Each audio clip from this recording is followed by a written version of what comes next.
Para que no reclamen después ese rato, es abierto a todos los docentes, es decir, desde los docentes de anato hasta los docentes de 10º semestre pueden asistir a esa defensa de caso. Que de ahí va a salir parte de su nota de la TEA íntegro.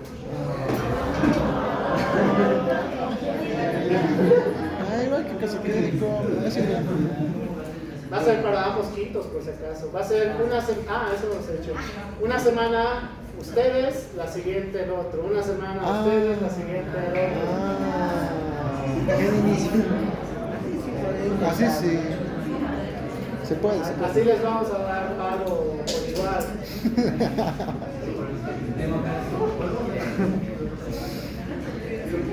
Lo segundo, que esto sí son malas noticias y se confirma. ¿Es malo? Esto ya yo nada tengo que ver porque eso es desde la nacional. Eso es desde la nacional. Pasa y resulta que al hacer la planilla de evaluación, no, al parecer en las Unifran se maneja de diferente manera, en La Paz se maneja de una manera, en el Alto de otra y así. Así que como tiene que ser algo a nivel nacional, pues la idea de dos de las sedes, no sé cuáles la verdad, es que den un examen, el hito 2 y el hito 3, que sea la TEA Salud Clínica. Eso ya no, yo por eso les digo, yo nada tengo que ver. Den un examen y eso sea su nota de la TEA Salud Clínica. El hito 4 y el hito 5 sea netamente el hospital, ¿ya? Ahora, silencio. Ahora, mañana tengo que hablar eso con dirección de carrera, ¿ya? ¿Por qué? Porque la idea de dirección de carrera es que el hito 2 y el hito 3 sean el primer rote del hospital y el hito 4 y el hito 5 sean el segundo rote del hospital, ¿ya? Esa es la idea de dirección de carrera Unifran La Paz. Pero hoy día tienen una reunión a nivel nacional entre los directores de carrera y mañana tengo que hablar eso, tanto el doctor Batista y mi persona con la doctora Vargas, ¿ya? La doctora Vicenta Vargas. Entonces ahí vamos a quedar, porque muchas veces hacemos las cosas según sede. Ahora, si sea cual sea la decisión que al final tomen, pues yo les voy a avisar. ¿Cuál es el detalle? Pues debido a la poca cantidad de tiempo, voy a tener que tomarles su examen de TEA Salud Clínica el viernes. El viernes van a dar fisiopato, va a ser solo 10 preguntas, 10 minutos. O bueno, 20 minutos porque va a ser casos clínicos. La de semiología, según el diseño instruccional, se me va a ocurrir algo que ya no lo he revisado y es más historia clínica que otra cosa. Así que va a ser fácil para mí hacer un examen didáctico. Y al doctor Poveda le voy a decir que me diga qué quiere que evalúe. Sé que él no va a venir, así que él me va a mandar lo que, como es su docente de prácticas y su docente de teórica, pues él decide, ¿no? Así que esa va a ser la otra manera. Consta que les estoy avisando. Hay que revisar los números de soldados, supongo. Si tienen buena suerte, mañana me van a decir que se repite su nota del hito 2 y del hito 3. Si tienen mala suerte, pues les voy a decir que el día viernes tienen su examen de fisiopato, semio y cirugía, TEA Salud Clínica y TEA Salud de Enfermedad de Fisiopato, ¿ya? Y de ahí yo voy a sacar sus notas y les voy a pasar a los tops. ¿Preguntas? La primera, que van a tener defensa de casos. Como doctores, pero ¿Alguna pregunta? Ahora están más felices. Qué bien. Siempre me gusta verlos felices. ¿De qué?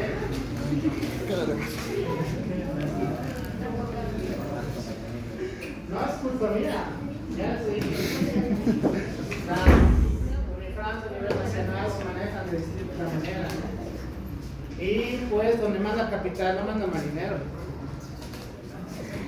Así que si mi capitán me dice una cosa, tengo que acatarlo, ¿no? Listo. Entonces, rememorando y lo que ya habíamos llevado netamente en la parte de fisiología, tengo pizarras. La producción de calor y la pérdida de calor. A través de la producción de calor podemos tener la oxidación de los alimentos, la respiración, la actividad muscular. Dentro de la pérdida de calor podemos tener la radiación, conducción, convección y evaporación. Pero, y lo que nos refiere el libro es cuáles son los mecanismos para la regulación de la temperatura, que son dos cosas distintas. Uy, no,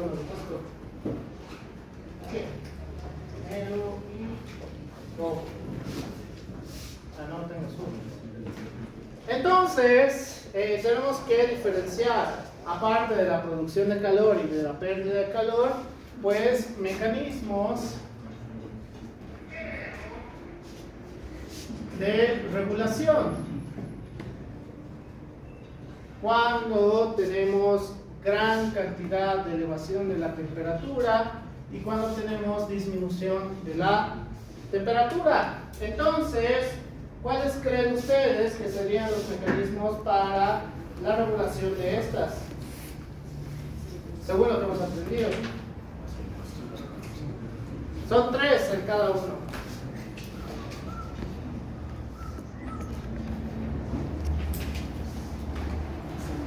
Levanta la mano, ¿quién sabe? Ya pues, fisiólogos. Ya hemos llevado la anterior igual. ¿Qué? Bien, 1, relacionado con el sistema cardiovascular.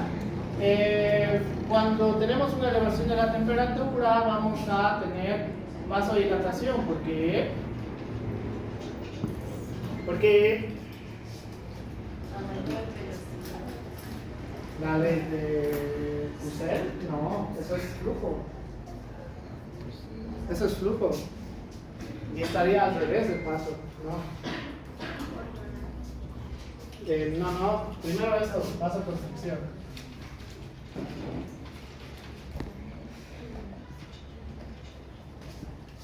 ¿Por qué? ¿Por qué vasodilatación y por qué vasoconstricción?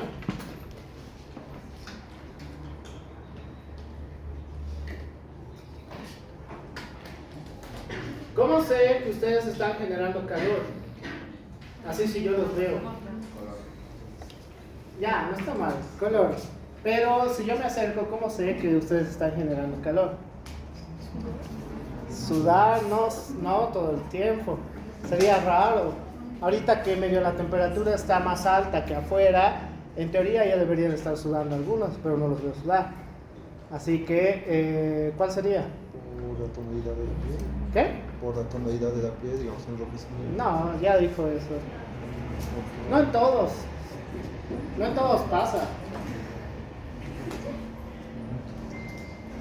Ya, la vasodilatación va a consistir en que a través de la generación de calor, es decir, la radiación de calor, pues, ¿para qué busca la vasodilatación? A través de los simpáticos va a tratar la vasodilatación. ¿Por qué? A mayor dilatación del vaso va a poder llevar mayor cantidad de calor. Entonces, esta pérdida de calor va a ser mucho más efectiva cuando lleguemos a los lugares más distales a través de la piel, ¿ya?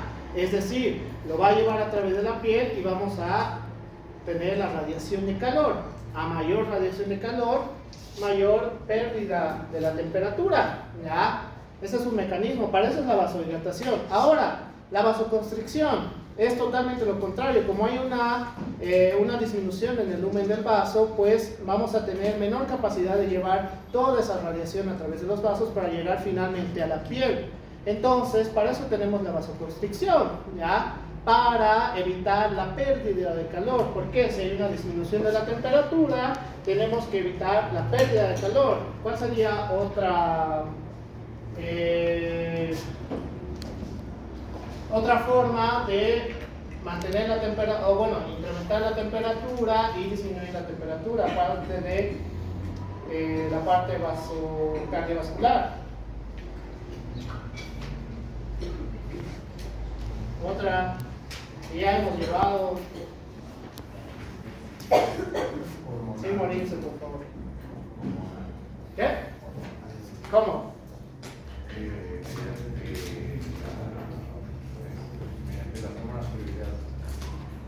No, porque tienen que estar relacionados entre estos dos.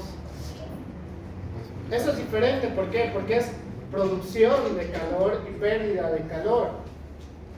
Eso es para la producción de calor, es una vía, pero ¿cómo puedo regular esto? Ya hay uno, vasodilatación, vasoconstricción. ¿Qué más? Fácil, que es el de abajo. Uno, si tengo gran cantidad de calor, ¿cómo lo puedo regular? Pues todos los factores productores de calor voy a inhibirlos. ¿Ya? ¿Cuáles serán los factores productores de calor? No, factores. ¿Qué hace producción de calor? Metabolismo basal. Ya, metabolismo basal. Bien, ¿qué más? La función de las hormonas de la tiroxina, las hormonales. Ya, Algo que se presta también. las hormonas, ¿qué más? La función de hipotálamo. Tiritona. Tiritona. Entonces, uno, vamos a reducir el estímulo en la producción de calor. Y entonces, al otro lado, ¿qué tengo que hacer? Cuando tengo disminución de la temperatura.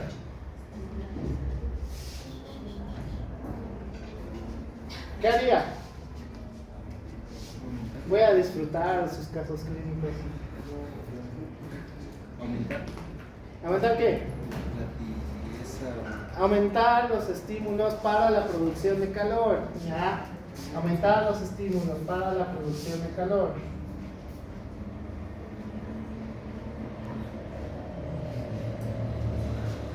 Entonces, al medio nos falta justo las características cuando tenemos el incremento de la temperatura y la disminución de la temperatura. ¿Cuál creen que es? Primero, aumento de la temperatura, que técnicamente ya lo he dicho.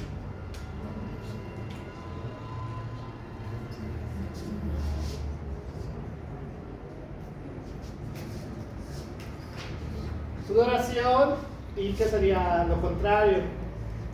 No sudar, no sudar, no.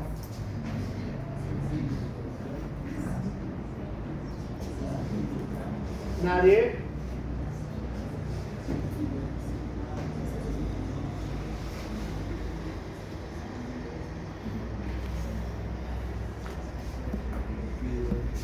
¿Qué es piloerección?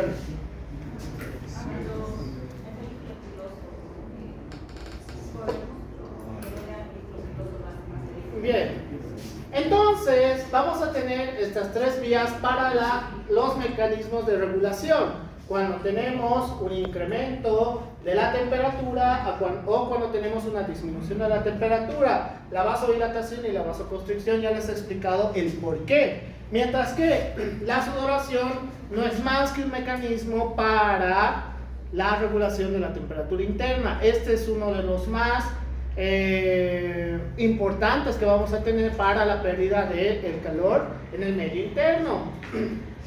¿Cuál tenemos que estimular para la sudoración? A ver, ¿qué tenemos que estimular para la sudoración? De abajo hacia arriba y de arriba hacia abajo. Ya pues, Fernanda.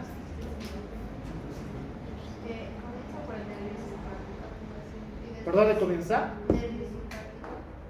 ¿Nervio cuál?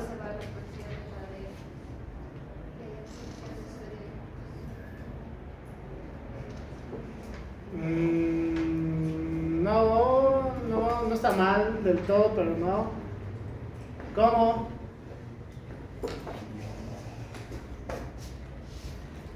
Hemos llevado esto de modo uno por uno. Liz, Alfonte,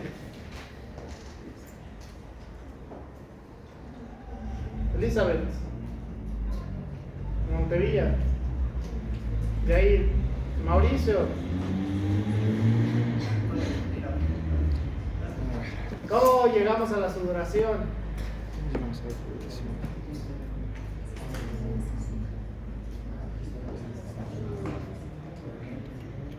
¿Cómo llegamos a Ya, eso? desde abajo. Primero, ¿cuáles son los receptores para la recepción de el calor?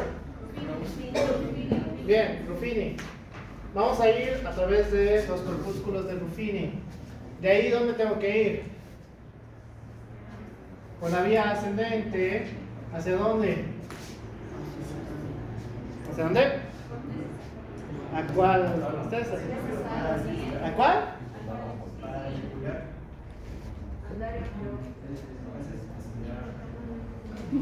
Decídanse dónde tengo que ir. Ya, bien. Corteza somatosensitiva. Listo. De aquí hacia dónde tengo que ir, que recién va a ser el estímulo para la recepción de la temperatura. ¿Cuál? ¿Hipotálamo posterior o el área preóptica? ¿Dónde? Ya. No, posterior. Hipotálamo posterior. Entonces, aquí vamos a tener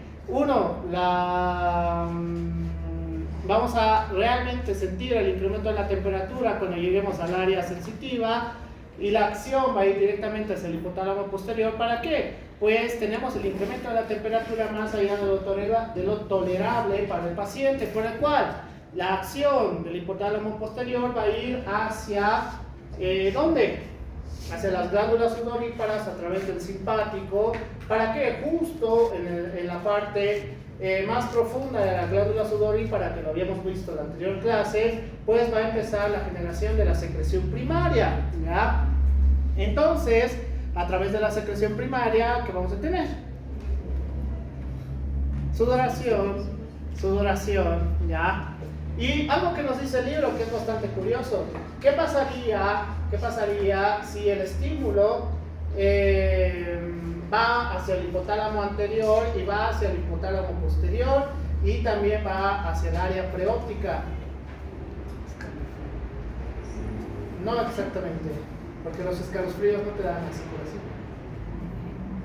Te dice que la sudoración puede ser sumamente excesiva, que acá van a poder empezar a sudar de 2 a 3 litros. Obviamente, para hacer ese estímulo tendríamos que tener un estímulo bastante agresivo, ¿ya? Bastante agresivo. Mientras que la piloerección es más una señal a través de los corpúsculos de Krauss, ¿ya? Krauss. Entonces, estos van a mandar la señal hasta el área preóptica para el incremento y la acción en todos estos. Pero irónicamente, a diferencia de los animales, la piloerección sí es importante, en nosotros no, solamente es una señal para saber que tenemos frío, nada más. Para eso sirve la piloerección. Ahora pregunta, lo mismo que te dice el libro: cuando una persona jadea, ¿le ayuda a la pérdida de temperatura? ¿Por qué? ¿Por qué? Si me dicen sí o si me dicen no, me tienen que decir por qué. Bueno, Clares, Guashualdo,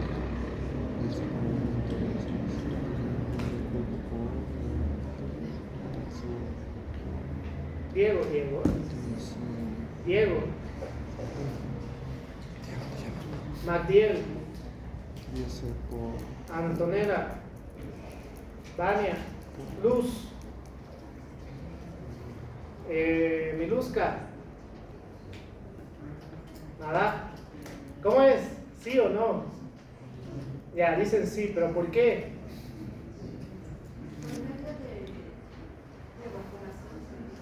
Evaporación.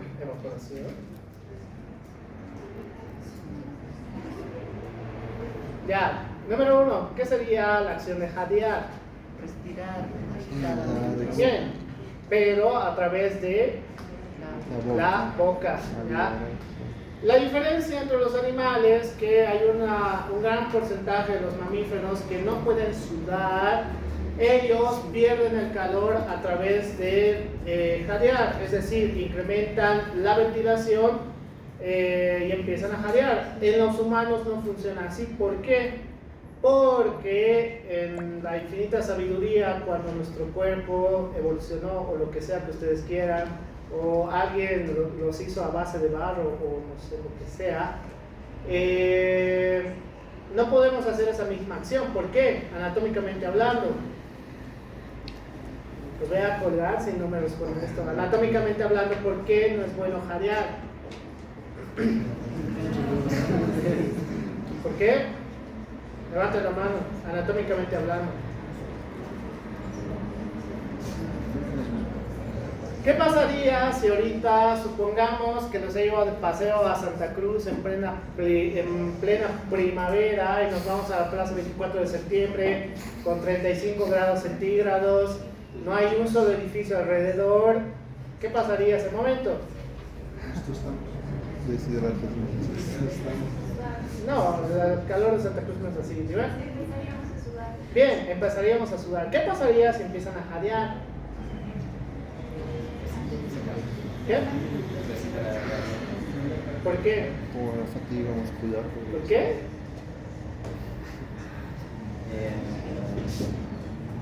Porque en la respiración, a través de la vía nasal, tenemos unas turbinas que regulan la temperatura del aire atmosférico, y el aire caliente ya no entra a la intensidad de aire caliente, el aire frío ya no entra a la intensidad de aire frío. Entonces, no podemos jadear. ¿Por qué? Porque a través de la vía oral el aire caliente va a entrar caliente, el aire frío va a entrar como frío. Entonces, el humano no es bueno que jadee porque no es una vía, y si jadea, puede ser que estemos hablando de alguna lesión del sistema nervioso central, ¿ya?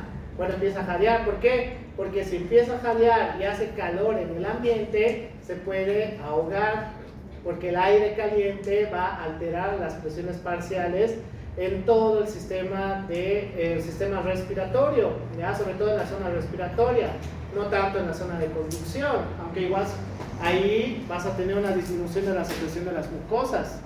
Por eso lo voy a invitar al doctor Vito los jueves a que les pregunte. Entonces, ¿qué nos dice el libro? Que, por ejemplo, para el aumento de la producción de calor a través de la región hipotalámica posterior, vamos a tener el aumento del tono muscular, como el aumento del tono muscular. ¿Cómo? ¿Cómo? Ya les he dicho en la anterior clase. ¿Cómo? ¿Qué? ¿Pero cómo? El uso muscular es una parte de toda... ¿Ya dónde está la tiritona?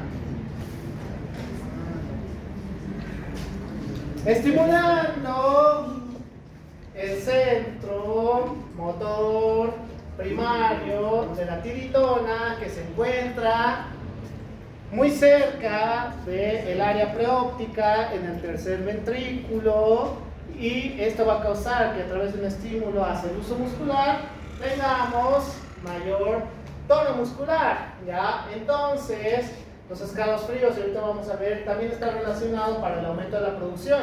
Significa que el impulso es mucho más, es mayor en comparación. El aumento del ejercicio voluntario y la termogénesis no relacionada con el ejercicio. Por ejemplo, ¿cuál? Y ya lo han dicho.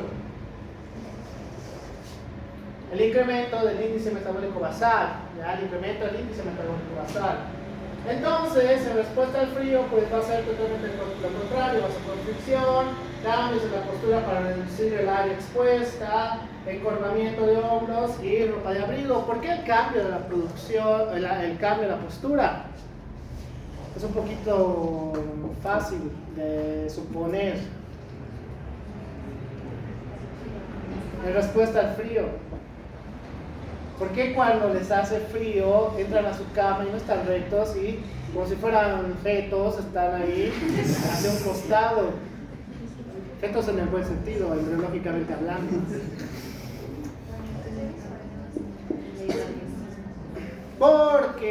Porque la radiación ya no va a ir hacia varios lados, sino que la radiación puede ir hacia nosotros mismos.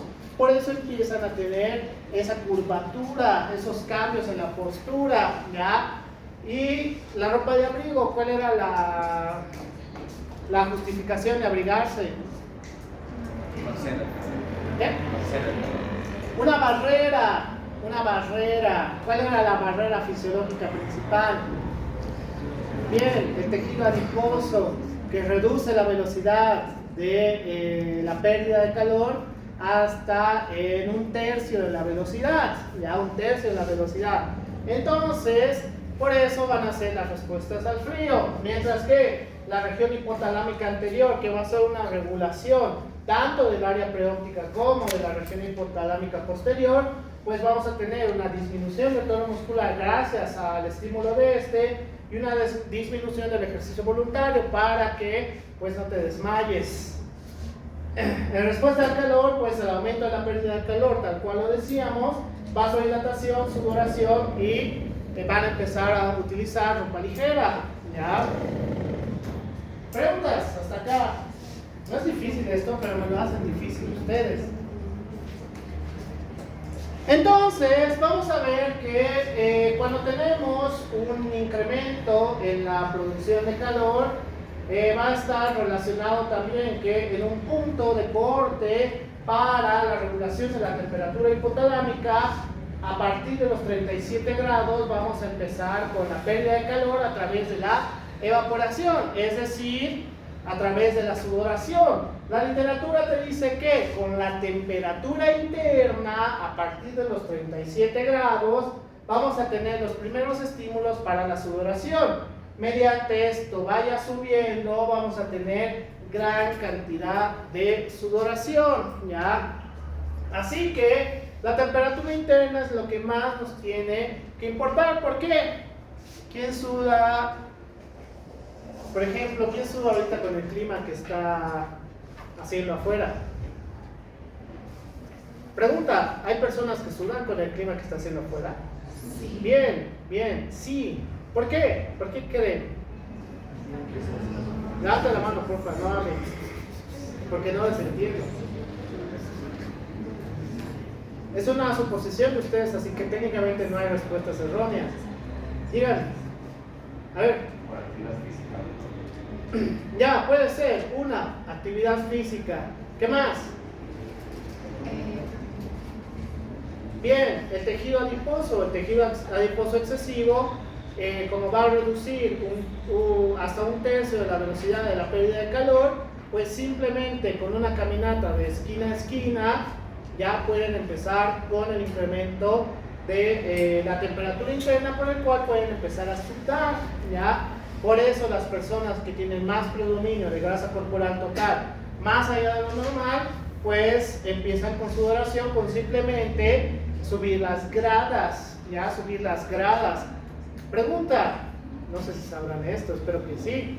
¿Cuánto es la grasa corporal normal total?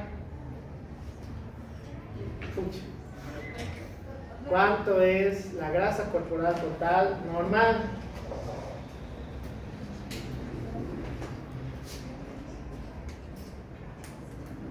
¿Cuánto es la grasa corporal total normal? Mauricio.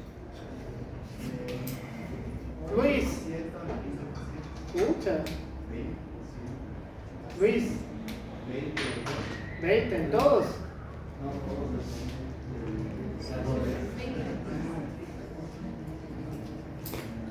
Deina Miranda, creo que es.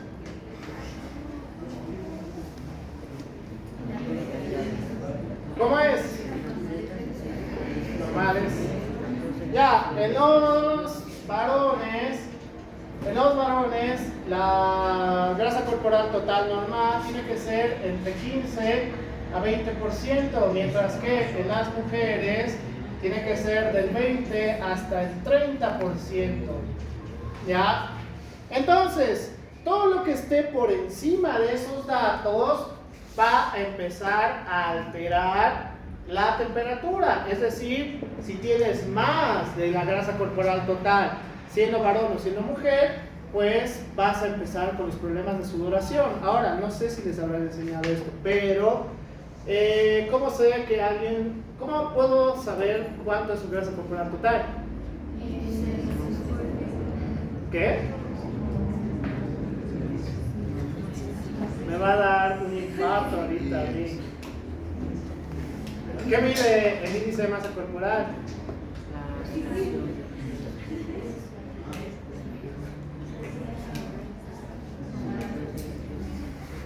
Ya pues, por eso nunca acabo mis temas. ¿Qué mide el índice de masa corporal? Los voy a matar si no saben. Ya, bien, peso por talla al cuadrado. Entonces, ¿para qué me sirve el índice de masa corporal? ¿Para saber qué? Para que cuidas tus niveles de sobrepeso, si es que tienes, o sus niveles normales. Ya, yo ahorita peso 89 kilogramos. Me pasaba ayer, peso 89. Aproximadamente tengo, es en serio, pero unos 66 mido aproximadamente. Según ustedes, ¿cuánto de obesidad tendría? Peso sobre talla al cuadrado sería.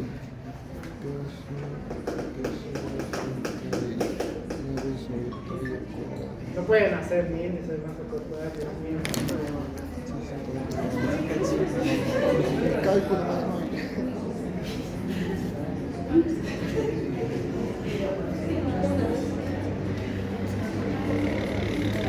De verdad peso 89 por si acaso.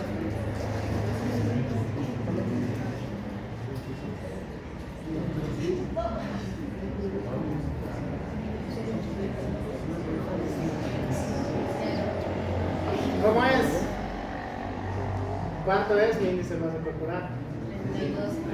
Ya, entonces, ¿en qué estaría?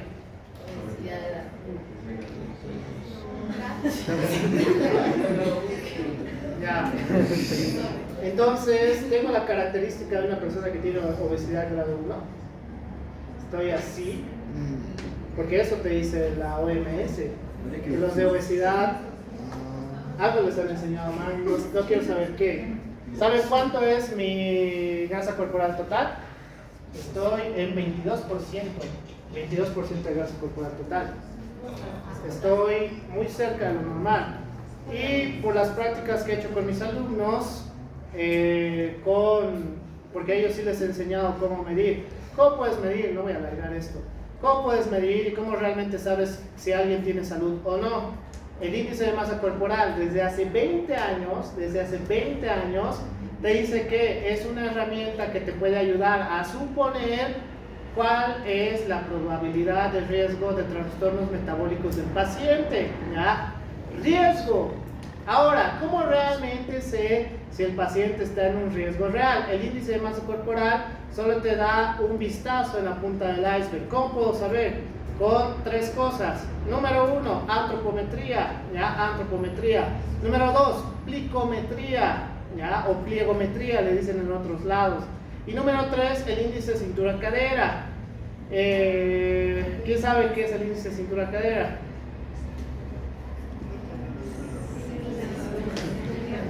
Es un índice que me tomo de la cintura a la cadera. ¿Para qué me sirve?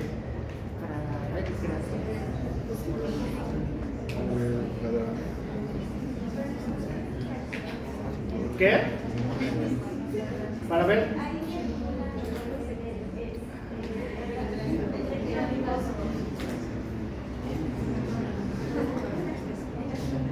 Ya, antropometría. ¿Qué es la antropometría?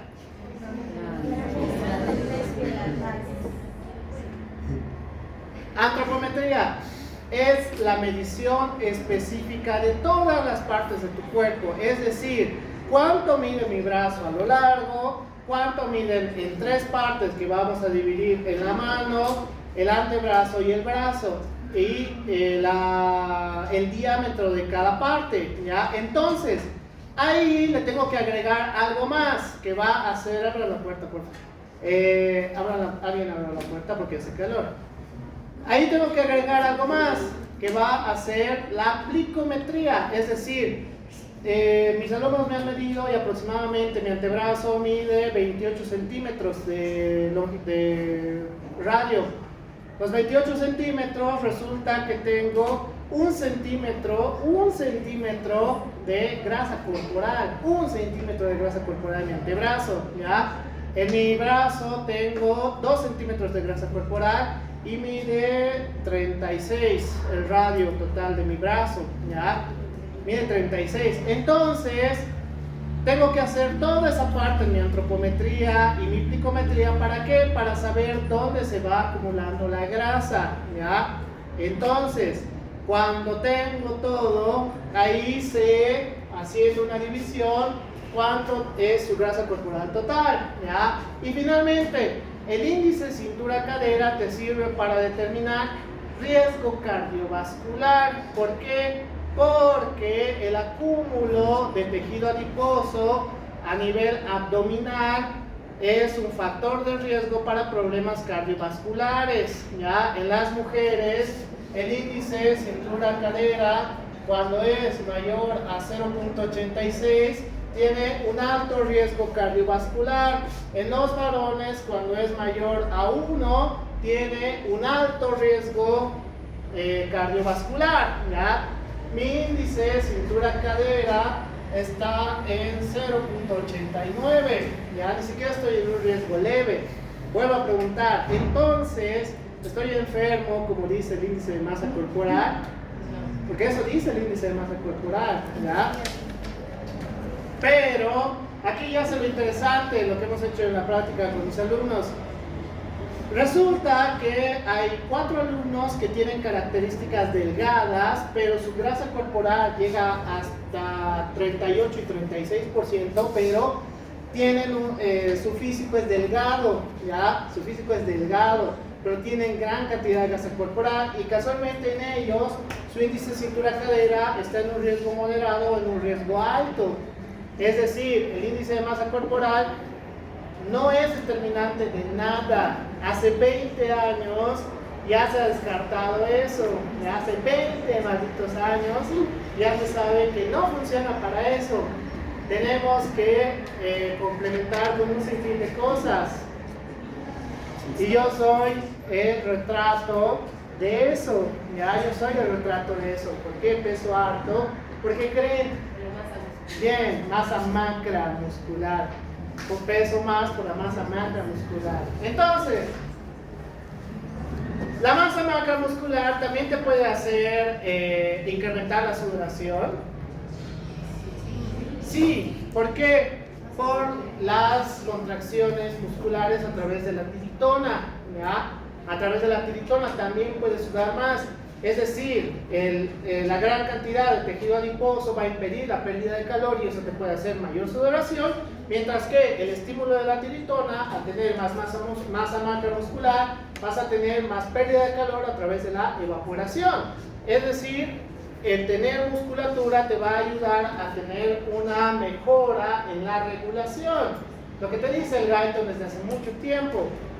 Entonces, la modificación de la temperatura interna. La literatura te dice que a partir de los 36.7 vamos a tener las modificaciones de la temperatura, ya sea que por encima de del 37 para arriba, con sudoración, la pérdida de calor, la vasodilatación, etcétera, etcétera, o por debajo de esto para la conservación del calor, ¿ya? Por eso tienes esto para determinar cuánto y cuántas pérdidas de caloría por segundo tendrías. ¿Puedes perder calorías a través de la sudoración? Sí, pero son mínimas. ¿Por qué? Si tú pierdes 2 o 3 litros de sudoración al día, que es harto, agarren su botella de Coca-Cola en su casa, vean sus 2 o 3 litros que tengan de Coca-Cola, eso en calorías, ¿en cuánto tiempo lo pueden recuperar? ¿Cuánto creen? Mira, en su punto más alto dice que podemos perder hasta 90, pero con 39 grados de temperatura, 39. Entonces, lo normal que es que vienen corriendo aquí a la universidad, sudan aproximadamente durante todo el día porque van corriendo, caminando, etcétera, etcétera, 500 ml, supongamos.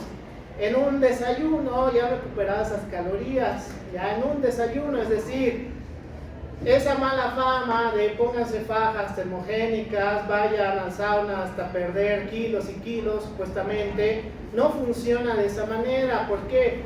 La relación de las calorías con los trastornos de la sudoración no funciona así. Entonces, ¿qué es lo que antes de perder peso, qué es lo que probablemente puedo hacer? O me puede pasar. A ver. ¿Qué? Ríos. Bien, trastornos hidroelectrolíticos. Antes que perder peso no funciona así. Y tampoco se puede perder grasa localizada. Eso ya se ha visto en el último consenso de medicina del deporte. No existe eso de perder grasa localizada, por si acaso. Entonces, la tiritona va a ser uno de los puntos más importantes que cuando tenemos el incremento de la temperatura y el punto de corte a partir de los 37 grados o 37.1, vamos a ver que a mayor estímulo de la tiritona, pues vamos a tener mayor pérdida de las calorías, pero cada punto vamos a perder por lo menos 2 puntos, 0.2 puntos de temperatura hasta llegar al punto de regulación, ¿ya? Es decir, la tiritona va a ser una de las partes más importantes para la regulación de la temperatura. La musculatura tiene que ser una de las partes más esenciales para la regulación, ¿ya? La regulación de la temperatura. Por eso en las personas que por ejemplo, extremos de la vida, llámese niños y llámese ancianos, los trastornos con la temperatura les hace estragos, ya los hace estragos, porque no hay una manera de hacer una regulación. Mi gran pregunta, con miedo a que no respondan, ¿cómo o qué no tienen los extremos de la vida para la regulación de la temperatura? ¿Qué no tienen?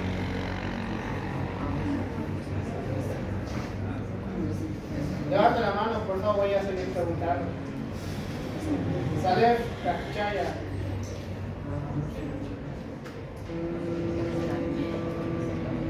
Patsy, Dani. ¿Por qué? ¿Por qué les haces estragos?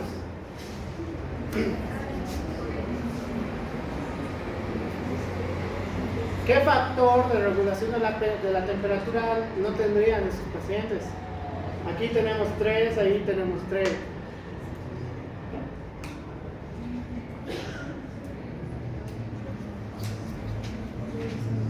Es fácil. Los extremos de la vida, neonatos o pediátricos y ancianos. No. Los extremos de la vida pasa que si empiezan a sudar, ellos a tener una regulación en el agua corporal total por las características netas de los extremos de la vida, ¿qué va a pasar? Si sudan mucho, se van a deshidratar mucho más rápido que las personas adultas, ¿ya? Entonces, ya tienes un problema de la regulación de la temperatura y está asociado a un problema hidroelectrolítico, ¿ya? Por eso es tan peligroso que a los dos extremos le empiece a darle fiebre con sudoración. en ellos hay que tener mucho cuidado. ¿Por qué? Porque pueden llegar a las convulsiones. Entonces, vamos a tener un incremento en la temperatura de la piel. A esta va a ser recepcionada a través de los termoreceptores de la piel que van a ir hacia la corteza cerebral, sobre todo en la parte sensitiva, que después va a ir hacia la parte motora, para ir a la regulación o el estímulo propio a través del hipotálamo, ya saben, el hipotálamo posterior, y el área preóptica. Entonces, podemos tener respuestas voluntarias, respuestas involuntarias. Número 1, ¿cuáles serían las respuestas voluntarias? Tengo calor, ¿cuál sería la respuesta voluntaria?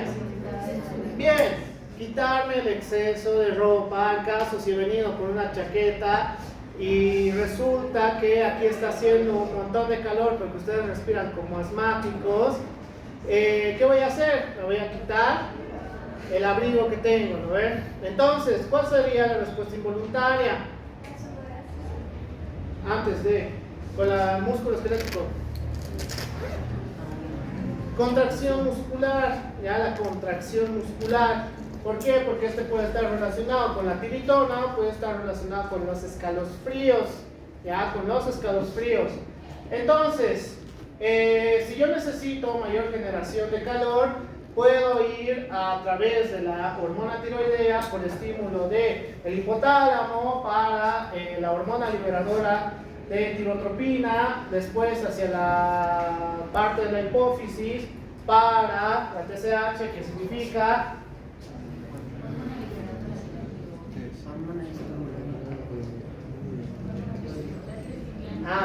hormona, ya os iba a matar.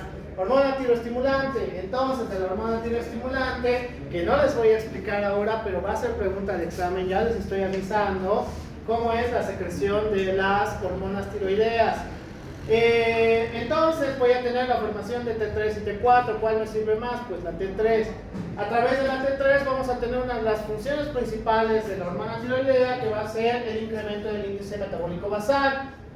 ¿Qué más? Si necesito un incremento de la temperatura, pues vamos a utilizar el sistema nervioso autónomo. ¿Para qué? A través de la glándula suprarrenal, la liberación de otras hormonas, por ejemplo, la adrenalina y la noradrenalina, que también estos van a estimular tanto a las hormonas tiroideas como al incremento del índice metabólico basal.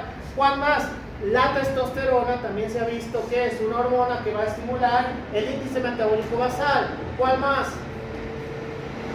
La growth hormone o la hormona del crecimiento, pues esta también va a estimular las hormonas tiroideas y también va a estimular el índice metabólico basal. ¿Para qué? Para el incremento de la temperatura. A nivel pulmonar, ¿por qué la hiperventilación o la taquipnea crearía mayor producción de calor o liberación de calor? O sea, como lo quieran ver. Por la respiración. ¿Por qué?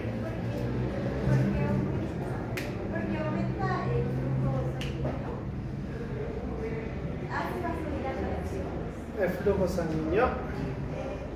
Hace vasodilatación cuando hay Ya, el incremento de la ventilación, pues lo único que va a hacer es que el intercambio hematogaseoso se acelere, ya no tanto con la vasodilatación, se acelere, por el cual el intercambio hematogaseoso es súper necesario, sobre todo para el índice metabólico basal. ¿Por qué? Porque cada vez vamos a necesitar más y más ATP, ¿ya? A través de las glándulas sudoríparas, pues si tenemos un exceso en la producción de calor, pues la transpiración o la sudoración va a ser una de las más importantes.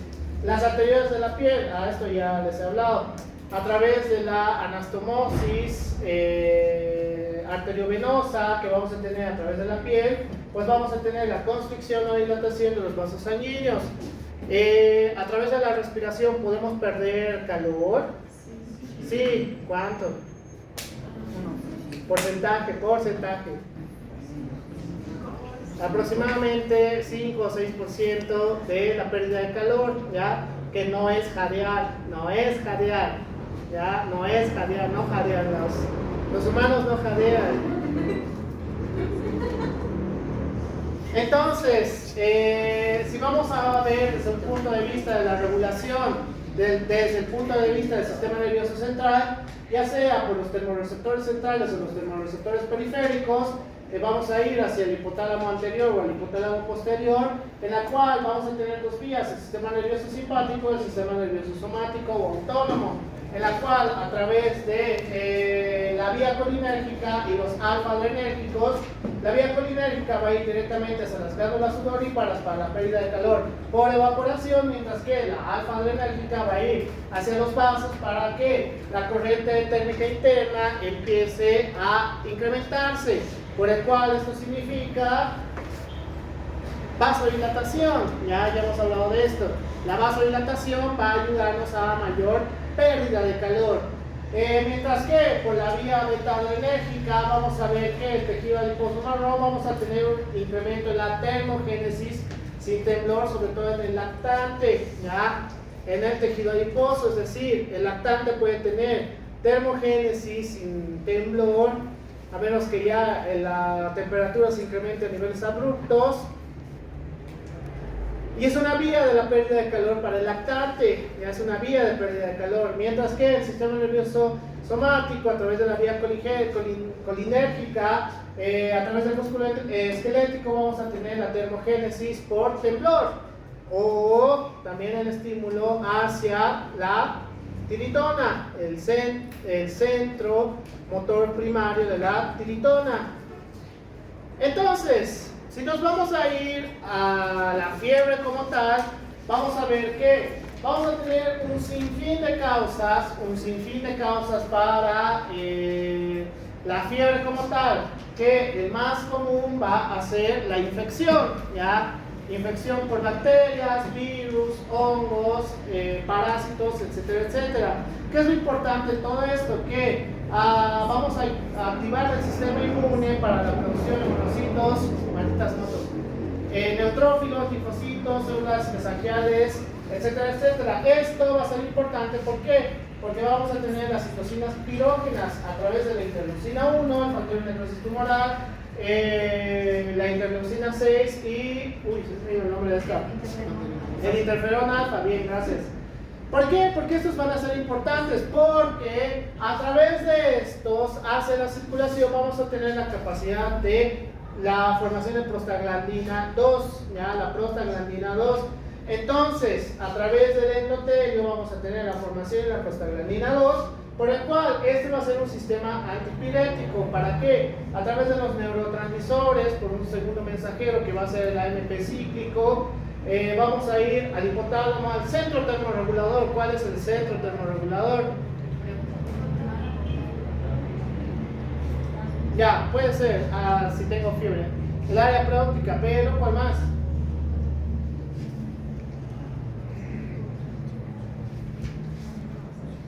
¿Para qué sirve el hipotálamo anterior?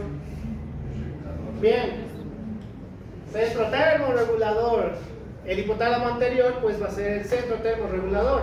Entonces vamos a tener que ir recién hacia el área preóptica para ir hacia el centro antipirético, y entonces esto va a causar la elevación cuando tenemos un estímulo constante a través de los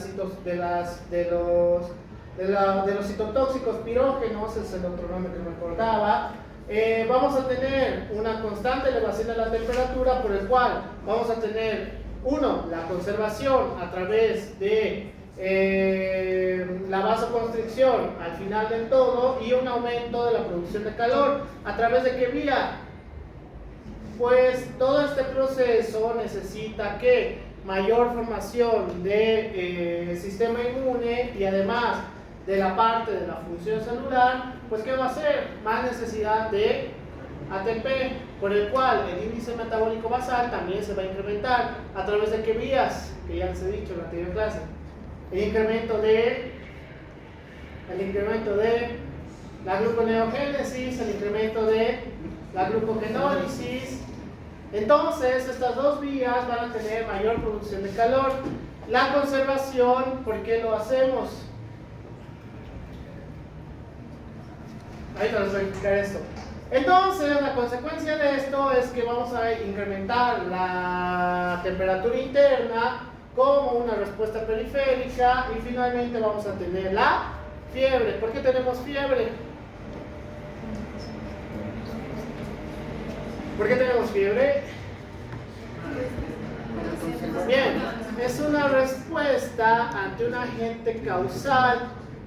Ahora, las bacterias o los agentes patológicos, sus enzimas, que son pirógenas, pues en contacto con el sistema inmune, pues hacen la formación de citotóxicos y citotoxinas pirógenas, ¿ya? Por el cual este proceso va a ser constante hasta que, bien, hasta que eliminemos el agente causal. Si no, no va a bajar la fiebre. Cada vez vamos a tener más y más y más puntos en la escala de grados centígrados del incremento de la temperatura interna, ¿ya? Entonces, a través del hipotálamo y la síntesis de prostaglandina vamos a tener la elevación del termostato, por el cual vamos a tener diferentes vías para la regulación del incremento de la temperatura, por el cual, si vamos a tener pirógenos endógenos a través del factor de depósito humoral, el interferón alfa y la interleucina 1, estos van a acelerar la formación de linfocitos T y la formación de interleucina 2, por el cual, a través de los linfocitos, macrófagos y células endoteliales van a activarse por infección la toxina y la inflamación. Es decir, lo que les decía hace un momento, a pesar de que ya lleguemos en un punto de estímulo de la parte central y sigamos incrementando la temperatura, esto va a continuar. ¿Por qué? Porque a través del factor de necrosis tumoral, el interferón alfa y la interleucina 1, vamos a seguir teniendo la formación de linfocitos T. Esto va a ser importante porque entre más tengamos y todavía tengamos la infección, la toxina o la inflamación, pues vamos a seguir con el estímulo del incremento de la temperatura interna, por el cual esto a través del hipotálamo en el centro primario motor de la tiritona, pues vamos a tener que contracción muscular, por el cual esto puede ir a través de dos vías. ¿Para qué era el estímulo de la tiritona? Para la contracción muscular. ¿Para qué me sirve la contracción muscular? Bien, para la generación de calor. Entonces, vamos a tener dos cuestiones en este caso. La contracción muscular también va a estimular más elevación del termostato, ¿ya? ¿Por qué? Porque vamos a seguir teniendo la síntesis de prostaglandina 2, ¿ya? Por el cual esto nos puede llegar a un punto peligroso, que ya vamos a llegar a los escalofríos. ¿Por qué?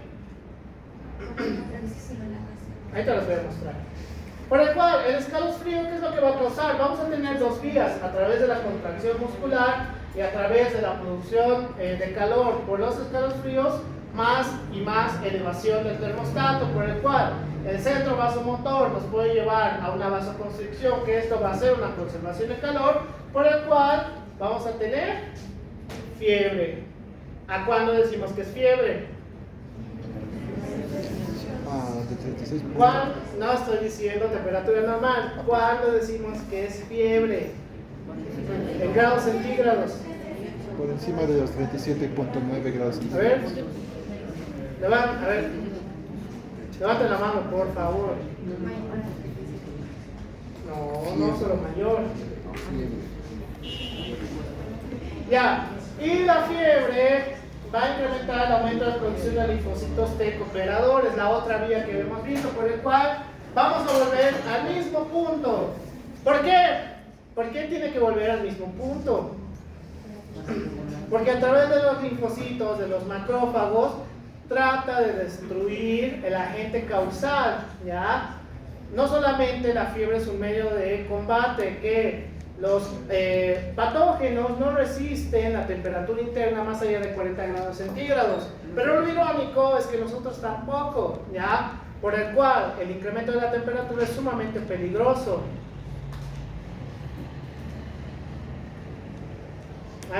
Esta era la que estaba buscando. Entonces, los pirógenos exógenos, a través de la producción de las capas que vamos a tener por los diferentes agentes, van a activar la respuesta inmunitaria. Esto aumenta la producción de pirógenos endógenos, de pirógenos exógenos, hacia la producción de pirógenos endógenos, por el cual van a viajar por la circulación activando la respuesta inflamatoria, estimula la producción de ácido araquidónico para la formación de prostaglandina E2. ¿Ya? Entonces, la prostaglandina E2 va a interactuar con los receptores del hipotálamo, sobre todo con el área preóptica del hipotálamo anterior, para la regulación de la temperatura, por el cual el set point, es decir, la temperatura interna basal, pues se va a empezar a incrementar como mayor producción de calor. ¿Cuáles van a ser las vías para la producción de calor? Producción de calor. Levanta la mano, por favor. Que ya lo he repetido 1000 veces. Bueno. Producción de calor. Ya, puede ser vasodilatación. ¿Qué más? ¿Qué? Ya, contracción muscular. Liz. Ya, el incremento del metabolismo basal. ¿Qué más? Ya, el incremento de la tiroxina principalmente, que va a ser estimulada por otras hormonas también. ¿Qué más? Falta una. El estímulo de la tiritona, el estímulo de la tiritona para mayor producción de calor. Entonces, ese incremento abrupto de la producción de calor central, que eso me he olvidado, ¿dónde vamos a tener los termorreguladores esenciales para diferenciar el fiebre de la hipotermia? ¿Dónde? Anatómicamente hablando. No. Esos son los que van a hacer acciones. ¿Cuáles son? Como si fueran sus termómetros del cuerpo. ¿O dónde están?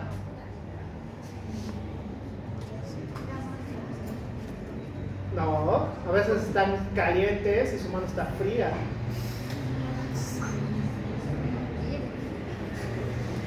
Los receptores principales los vamos a tener a nivel abdominal, ¿ya? A nivel abdominal, es decir, los receptores principales, estos van a ser los encargados de determinar la temperatura interna, ¿ya? Por el cual estos también pueden estimularse para mayor producción de calor, por el cual el incremento abrupto de calor pues te causa vasodilatación. ¿Por qué tendríamos una vasoconstricción?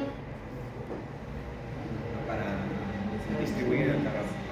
No, para evitar la pérdida de calor, no distribución, para evitar la pérdida de calor. ¿Por qué? Porque los pirógenos endógenos, como habíamos visto en las anteriores diapositivas, la fiebre va a estimular mayor formación de linfocitos T, ¿ya? Por el cual la vasoconstricción hace que tengamos la pérdida abrupta de calor. ¿Por qué? Porque el cuerpo interpreta que ante los agentes causales, que son los pirógenos exógenos, necesitamos el incremento de la temperatura. Entonces, cuando ustedes están enfermos, ¿qué pasa? Todo su cuerpo está excesivamente caliente, excepto las manos. ¿Por qué? Hay una vasoconstricción periférica que hace que tengamos frío y además estamos pálidos, ya pálidos. Por eso cuando están enfermos tienen esa característica. ¿Ya? Esto es cuando estamos con agentes causales, fiebre. Mientras que la vasoconstricción va a causar temblores, es decir, los escalofríos. ¿Por qué? ¿Por qué creen? Generar calor. Bien, porque el mismo calor, como estamos estimulando la vasoconstricción, vamos a estimular la contracción muscular, es decir, de ahí el nombre de la tiritona, tiritar, ya, tener las contracciones musculares hasta tener escalofríos. ¿Por qué? Porque el estímulo va a ser constante. En cambio, cuando el estímulo es solamente para el incremento de la producción del calor hacia la tiritona, pues las contracciones son cada cierto tiempo. Pero cuando tenemos el agente causal, el estímulo para la producción de calor es constante, por eso podemos llegar a los temblores, o también llamados los escalofríos. Entonces, todas estas vías va a tener incremento de el calor central, por el cual tenemos fiebre. Ya vamos a tener fiebre. Pero ¿qué pasaría si se queda ahí? ¿Qué pasaría si se queda ahí? ¿Por qué? ¿Por qué nos morderíamos Montevilla? No te digo que no, pero ¿por qué? No, aquí no hay sudoración todavía. Otros temblores. Depende de la gente. Bien, porque el aumento de la temperatura más allá de los 39.5 grados centígrados puede empezar a causar trastornos inflamatorios a nivel del sistema nervioso central, es decir, daños a nivel del sistema nervioso central. Por ese motivo no puede quedarse con el incremento abrupto del calor central. Entonces vamos a tener, gracias a esta producción de calor y el incremento de la temperatura interna en grados centígrados, eliminación de los pirógenos, por el cual a través del hipotálamo regular vamos a hacer una regulación a nivel del hipotálamo. ¿A qué área? ¿Hipotálamo? ¿Anterior y? Bien, el hipotálamo anterior y posterior. Entonces, este va a regular, ¿para qué? Para la liberación del calor, ¿ya? Para la liberación del calor. ¿Por qué? Ante cada eliminación del pirógeno, va a tratar de hacer una liberación del calor. ¿Por qué? Ya les he dicho, no podemos aguantar temperaturas muy altas. Por el cual, ¿cuáles serían las características de la liberación del calor? Eran 3.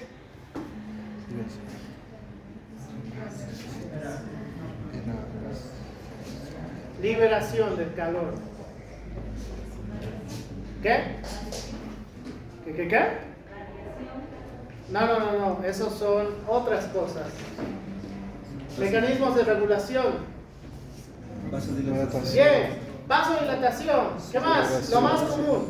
Sudoración y disminución de la producción de calor. Pero cuando aún tenemos pirógenos exógenos, esta vía lo único que nos va a incrementar es vasodilatación y sudoración, ¿ya? Por el cual la sudoración puede ser otra vía para los trastornos hidroelectrolíticos que ya lo hemos llevado. Por el cual, como vamos a tener un incremento de la temperatura a través de esta vía, tenemos que causar una disipación del calor, como disminución de la perfusión percutánea, adaptación interna para la eliminación del calor y la eliminación del calor a través de la hiperventilación. ¿Por qué? Porque el intercambio hematogaseoso que vamos a tener, además que a través de la respiración, también es una vía del 6% de la pérdida de calor para poder hacer una disminución de la fiebre. Entonces, solamente con esto podemos determinar los trastornos de la fiebre si entienden lo anterior, ya, si entienden lo anterior. Ahora, ¿cómo podríamos entender la hipotermia? Que no tengo una imagen de eso porque no hay, no sé por qué no hay. Bien, es al revés. La hipotermia o la disminución de la temperatura en grados centígrados más allá de los 36 grados, es decir, disminución de los 36 grados, ¿qué va a hacer? Va a ser el estímulo para el hipotálamo. ¿En qué área? Área preóptica. ¿Para qué? Para cambiar el set point y tengamos un incremento de la producción de calor, ¿ya? Por el cual este incremento de la producción de calor, como estamos en una disminución de la temperatura abrupta, tenemos que tener una vasoconstricción. ¿Para qué? Para conservar el calor. Entonces, esta vía también tiene que estimular las otras vías para la producción de calor, ¿ya? Para la producción de calor, por el cual, si yo me voy al Illimani y me voy en polera y en short, ¿qué creen que me va a pasar? Ya, hipotermia. ¿Cuál sería una de las consecuencias más comunes que se tiene cuando estás con la generación de producción de calor inadecuada en lugares tan fríos? Ya, una de las causas, cianosis periférica. Ya, ¿qué más? Bien, necrosis. Uno de los trastornos más comunes que vamos a tener es por esto. la vasoconstricción periférica va a quitar el flujo sanguíneo a las partes periféricas, por el cual, si voy a quitar el flujo sanguíneo, voy a volver a los tres tipos de la parte de la adaptación celular. ¿Qué va a hacer? ¿Qué va a hacer? Isquemia, lesión, necrosis. ¿Ya? Isquemia, lesión, necrosis. Entonces, en el caso de la hipotermia, ¿es relacionado con esto? Sí, pero solamente hasta esta parte, en la cual también vamos a tener escalofríos para mayor producción de calor, ¿ya? Cuando tenemos hipotermia. ¿Cuál es el problema? Hay un trastorno, y lo que nos dice el Harrison y el Guyton, irónicamente, es que tenemos que tener cuidado cuando cambiamos la temperatura abruptamente. ¿Por qué? Porque el estímulo hacia el hipotálamo puede hacer que, qué sé yo, tengo 38 grados, 38.5 grados centígrados de temperatura, ¿ya? Y con medicación hago que esto baje a 36 grados abruptamente.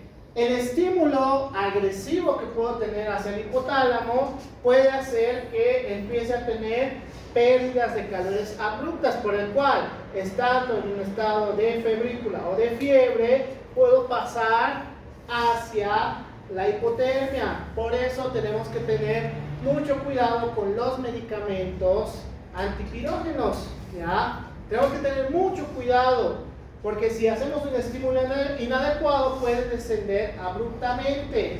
Está relacionado con el hipotálamo. Creo que tengo uno más. ¿Preguntas? Así lo vamos a relacionar, la fiebre y la hipotermia. Por eso en la hipotermia, a los que encuentran, había una serie famosa, serie o película, no me acuerdo, de Netflix, que eran los que se estrellaron en la cordillera de los Andes, los uruguayos. Hay una parte que creo que pierden miembros, ¿no? Por el frío. Ahora entienden por qué. A diferencia de la gran mayoría de gente que ha visto ese programa, ahora ustedes entienden todo el proceso de la fiebre por las infecciones, por las heridas que tenían, y todo el proceso de regulación de la temperatura por el descenso abrupto de la temperatura interna, ¿ya? ¿Por qué temblaban? ¿Por qué tenían vasoconstricción? ¿Por qué empezaban a estar rubicundos? ¿Por qué empezaban a tener cianosis periférica? Etcétera, etcétera. Por el cual,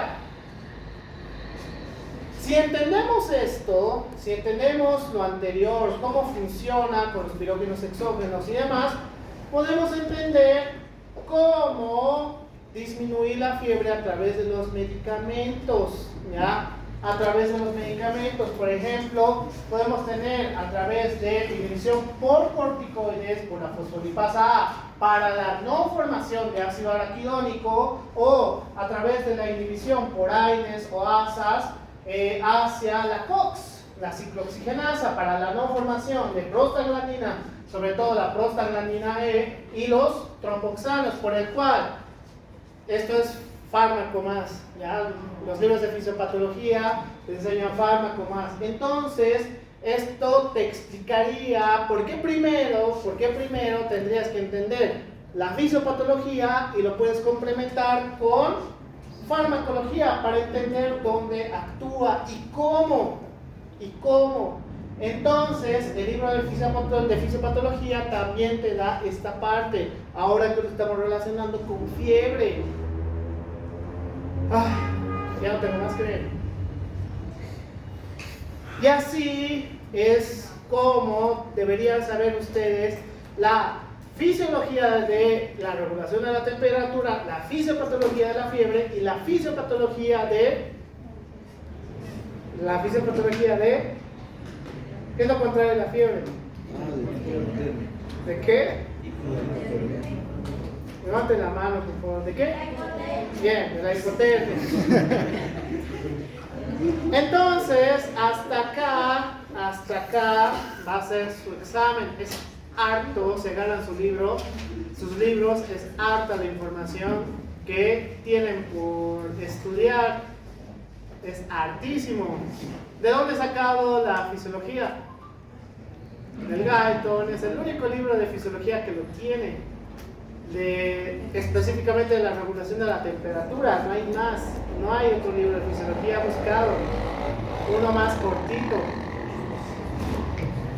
Y en el mismo Guyton tienes fiebre, tienes hipotermia, golpes de calor, qué pasaría si bajo la fiebre abruptamente, etcétera, etcétera. Los golpes de calor, eso es fácil de resumir. ¿Qué es un golpe de calor? Cuando te golpea el calor. ¿Qué es un golpe de calor? ¿Qué? Ya, el cambio brusco de temperatura al otro lado.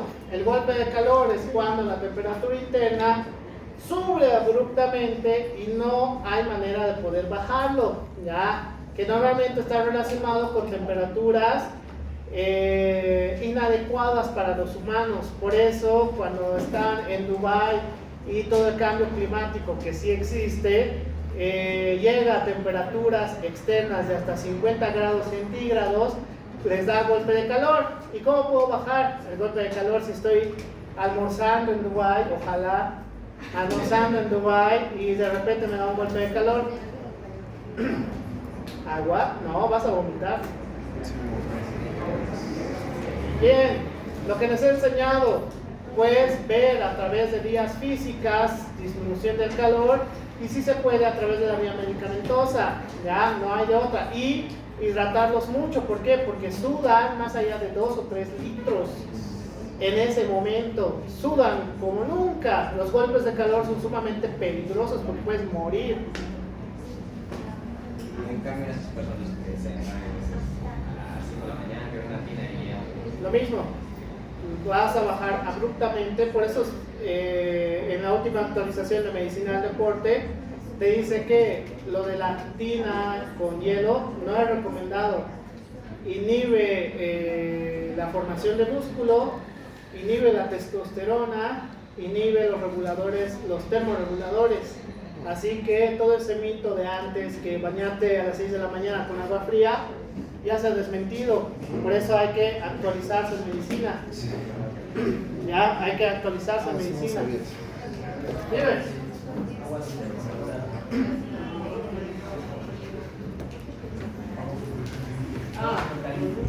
El cerebro está con cuando tienes cambios abruptos de temperatura, ya no hay oxigenación corporal. ¿Por qué? Pues es inflamatorio estándar, así que la parte del sistema nervioso central causa parálisis. ¿Por qué? Porque ya no hay la vía de oxígeno.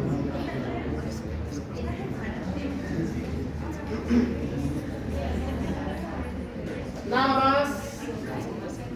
Dime. Silencio. Los cambios de temperatura y cambios de altura, ya sea viaje de Santa Cruz a La Paz y cambiar ese tanto de temperatura y altura, y añadirlo más a una ducha, yo que sé, caliente en un lugar frío, puede llegar a tener algún trastorno como yo que sé, un accidente cerebrovascular. No debería. ¿Por qué? Porque los termorreguladores actúan casi al instante, es decir, el proceso de calor a frío es adaptable. ¿Por qué? Porque si viajas de Santa Cruz a La Paz, se va a ir regulando en el proceso. Pero ¿cuál es el problema de la altura? Los cambios de presiones no son adaptables tan rápido. Y lo que me decía un paciente, mi nuevo paciente que está en un equipo de fútbol, que no les voy a decir quién es, porque no quiere que sepan. Quiere bajar de peso y ser más fuerte, dice. Pero juega en un importante equipo de La Paz. Entonces, lo que le he explicado, la altura te afecta, por supuesto. ¿Cómo puedo combatir la altura si yo no juego en La Paz? ¿Ya? Tienes 2 días. Se ha visto que la adaptación a la altura actúa de manera aguda y actúa de manera crónica. La manera aguda, pues dentro de las primeras 4, máximo 5 horas, es como si jugaras en tu tierra, ¿ya? Es como si jugaras en tu tierra. Sistema agudo. Sistema crónico, a partir de los 3 días vas a sentir que juegas como si estuvieras en tu tierra. Es decir, los mecanismos de adaptación tienes agudos y crónicos. Al inicio vas a tener mecanismos para que, a pesar de que se incrementa la presión parcial de oxígeno y la presión parcial del CO2, pues puedas tener un intercambio hematogaseoso normal. Pasado ese tiempo puedes tener trastornos, a veces como tal vez por un trastorno inflamatorio, pero sería medio raro. Antes vas a tener edema de altura, ¿ya? Pero a los 3 días ya vas a tener un sistema de adaptación, menos en los extremos de la vida. En ellos hay que tener cuidado porque tienen edema de altura y murieron en La Paz. Y para de contar, la altura te puede matar, por supuesto, pero en extremos de la vida, en ustedes, por ejemplo, no debería, a menos que tengan algún problema de base, que también sería raro. La altura te mata cuando no tienes salud. Esa es la premisa. Cuando no tienes salud, la altura te puede matar. Si no, si estás sano, pues no hay ningún problema. Como los futbolistas que dicen que son sanos, no debería haber ningún problema. Pero pues de sanos tienen muy poquito. Nada más.